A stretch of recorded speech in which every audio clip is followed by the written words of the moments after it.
Bonjour à tous, je suis ravie de vous retrouver aujourd'hui pour vous parler un peu de la panne de lecture. Ça fait longtemps que j'étais pas revenue devant la caméra pour vous parler d'un sujet en particulier, mais ça me manquait et j'avais très envie de le faire. Et aujourd'hui, je vais vous parler de la panne de lecture, comment pas l'éviter parce que c'est quelque chose qui est assez difficile à éviter, mais comment la faire passer au plus vite, puisque c'est pas une période très agréable. Pour ceux qui n'en ont jamais vécu une ou qui ne connaissent pas ce que c'est la panne de lecture, c'est tout simplement le moment dans la vie d'un lecteur où on a envie de rien lire, ou alors tout ce qu'on lit ça ne nous plaît pas, ou alors voilà, on ne sait pas quoi lire, on a envie de lire, mais une fois qu'on est devant poser le livre, on n'a plus du tout envie. Je pense que vous avez peut-être déjà vécu ça, et si vous l'avez vécu, vous savez sûrement que c'est pas un moment très drôle à passer, puisque c'est un peu pénible, on n'avance pas, on n'a pas envie de lire, on ne sait pas quoi lire, tous les livres que vous lisez ne vous plaisent pas, et à force d'en faire quelques-unes, je me suis dit que ça pourrait être sympa de vous partager un peu comment je les ai passées rapidement. Et peut-être vous pourrez me dire aussi, vous, quelles sont vos astuces. Comme ça, on pourrait se la partager et ça pourrait être sympa en cas de panne de lecture prochaine. La panne de lecture peut être due notamment à plusieurs choses, une overdose de lecture tout simplement, ou une overdose d'un genre particulier. Certains par exemple ça va être une overdose de young adult, pour d'autres qui sont par exemple à la fac ça va être une overdose de lecture trop de fac justement, et donc ils vont plutôt chercher à se détendre. On peut être également occupé à trop d'autres activités et du coup on n'a tout simplement pas envie de lire. Ou alors avoir enchaîné les mauvaises lectures, ça n'aide pas. Ou au contraire, avoir lu une trop bonne lecture qui fait que bah, là on a un peu une sorte de gueule de bois et on a envie de rien lire d'autre parce que de toute façon ça sera jamais aussi bon de ce qu'on vient de lire. Je pense que le plus grand mot d'ordre pour la panne de lecture, c'est vraiment lire ce qui vous plaît et ne pas vous forcer. C'est vraiment le conseil que je pourrais vous donner. Et puis vraiment prendre plaisir à faire ce que vous faites. Si vous n'avez pas envie de lire, vous lisez pas tout simplement. Si vous voulez poser votre livre, il faut se déculpabiliser d'abandonner sa lecture. C'est pas grave du tout. Si c'est une bonne lecture et que vous l'abandonnez, c'est justement pour pouvoir mieux l'apprécier à notre moment à sa juste valeur. Et si c'est une mauvaise lecture, bah au moins on l'abandonne, comme ça au moins on s'embête pas à se forcer. Voilà, je pense que l'abandon c'est quelque chose de très sain au contraire, et ça peut être une bonne chose. Je vais vous parler un peu de comment j'ai réussi à pallier mes pannes de lecture. J'en ai eu 3 en tout, j'en ai eu en septembre 2014, c'était ma première, et je l'ai pallié à la durée, donc tout le mois d'août et le mois de septembre. Et en fait tout simplement je me suis dit bah allez je vais continuer à relire les Harry Potter parce que j'avais commencé à relire le 1 et le 2 en mars.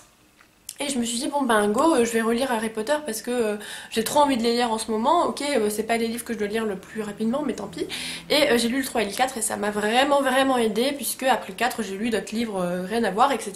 Et c'est passé. J'en ai eu une autre en juin de cette année, par contre. En fait, là, c'était une overdose de lecture tout simplement. En mai, j'ai lu, attention, le chiffre délirant, une trentaine de livres. Voilà, je ne sais pas comment j'ai fait. Il doit y avoir beaucoup de BD là-dedans. Je sais même pas comment j'ai pu lire 30 livres, et du coup tout simplement overdose des lectures et j'arrivais plus à lire. Et là à nouveau je me suis mis dans la relecture des quêtes des Willan et ça m'a beaucoup aidé, puisque après ça allait beaucoup mieux. Et ensuite j'en ai eu une dernière en décembre que vous connaissez. En décembre je sais pas ce qui s'est passé. J'avais plus envie de lire tout simplement, et le seul livre que j'avais envie de lire c'était Orgueil et Préjugés, donc ça a été une relecture à nouveau. Voilà, c'est vraiment un conseil que je peux vous donner, de relire les livres que vous avez le plus appréciés, parce que ça aide beaucoup. Ça vous replonge dans un livre que vous avez aimé, donc vous avez des fortes chances de l'apprécier de nouveau. Comme quand je vous avais parlé des relectures.